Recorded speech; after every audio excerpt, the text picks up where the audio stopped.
திருக்குறளையும் மொழிபெயர்ப்பார், எதை வேணாலும் மொழிபெயர்ப்பார், என்ன வேணாலும் ஆட்டம் போடுவார், என்ன வேணாலும் பாட்டு பாடுவார், எல்லாம் நடிப்பார், எல்லாம் டான்ஸ் ஆடுவார், எல்லாம் பண்ணுவார். ஆனால் மக்கள்கிட்ட ஓட்டு வாங்க முடியாது. தொடர்ந்து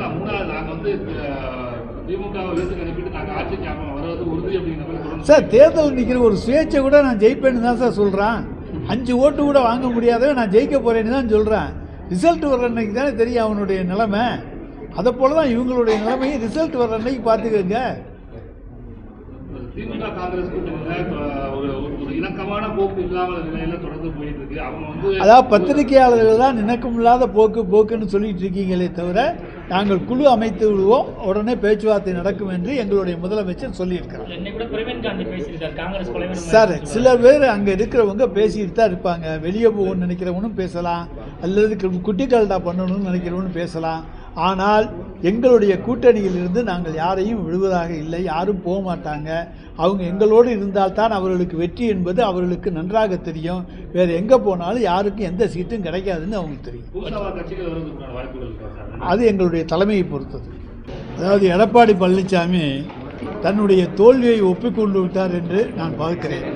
ஏனென்றால் அவர் கொடுக்கிற வாக்குறுதிகள் அவர் அவருடைய காலத்தில் நிறைவேற்ற முடியாதவை.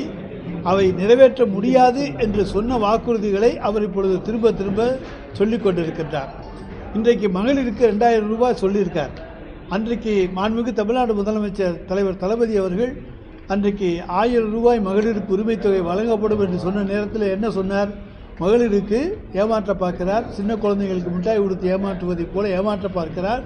ஒரு காலத்திலும் 1000 ரூபாய் கொடுக்க முடியாதுன்னு சொன்னவர் தான் எடப்பாடி பழனிசாமி.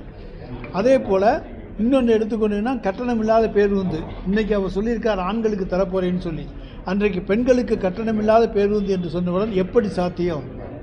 டயர் தேய்மானத்துக்கு என்ன பண்ணுவாங்க, சம்பளத்துக்கு என்ன பண்ணுவாங்க, டீசலுக்கு என்ன பண்ணுவாங்க, வண்டி ரிப்பேர் ஆனால் என்ன பண்ணுவாங்க, இப்படியெல்லாம் கேள்விகள் கேட்டு இது அரசையே முடக்க போய் செய்யக்கூடிய செயல். எனவே இதுவும் சாத்தியமில்லாது என்று சொன்னார். அப்படி எல்லாவற்றையும் அன்றைக்கு சாத்தியமில்லை என்று சொன்ன வாய்தான் இன்றைக்கு இதையெல்லாம் கொண்டு வரப்போகிறேன் என்று சொல்லுகிறது என்று சொன்னால், அவர் முழுக்க பொய் சொல்லுகிறார். அவரால் இதில் ஒன்றை கூட அவரால் நிறைவேற்ற முடியாது. அவருடைய காலத்திலும் எதையுமே அவர் நிறைவேற்றவில்லை.